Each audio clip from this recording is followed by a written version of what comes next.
I'm a 45-year-old man who believed he had a picture-perfect life, a 42-year-old wife, and an 18-year-old son. We lived the quintessential suburban existence, complete with a 2-story house and family barbecues. My days were filled with routine work, while my wife was busy with community events, and our son enjoyed the company of his friends, often having them over. Life seemed mundane yet satisfying until the facade shattered. It began subtly. My wife, usually open and chatty, grew secretive. Her phone was now a constant companion, even during dinner. She appeared flustered and distracted whenever our son's friends came over, a stark contrast to her usual disinterest in teenage antics. The frequency of these visits increased, with groups of young men lingering around the house. I brushed it off as teenage exuberance, but a nagging unease settled in my stomach. One fateful day, home from work due to a persistent cold, I lay on the couch, wrapped in a blanket, when I heard muffled sounds emanating from the guest room. Curiosity pulled me towards the door, and as I peeked through the crack, my world tilted. There she was, my wife, entwined with one of my son's 19-year-old friends, in a situation that left no room for doubt.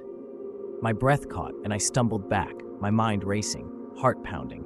The room spun as I grappled with the image burned into my mind.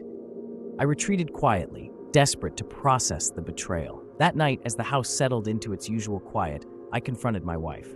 My voice trembled as I described what I had seen. She met my accusations with denial, her face a mask of innocence.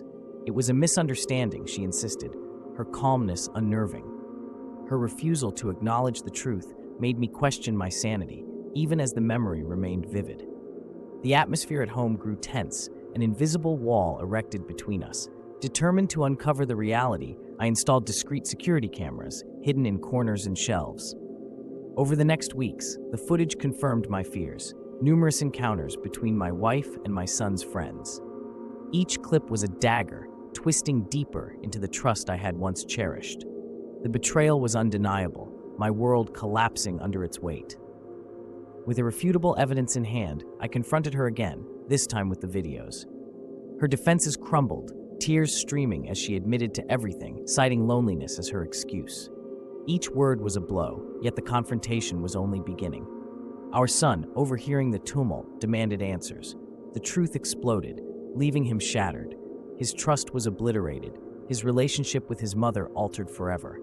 The house, once a sanctuary, became a battleground, filled with anger and hurt. In the aftermath, I faced a harrowing decision: salvage the remnants of our marriage or focus on my son's well-being. The choice became clear. I chose to leave, prioritizing healing for both my son and myself. We moved out temporarily, seeking space and clarity. Sharing this here is a way to process the chaos and serve as a warning. Life's twists are unpredictable. Trust your instincts and guard what you hold dear.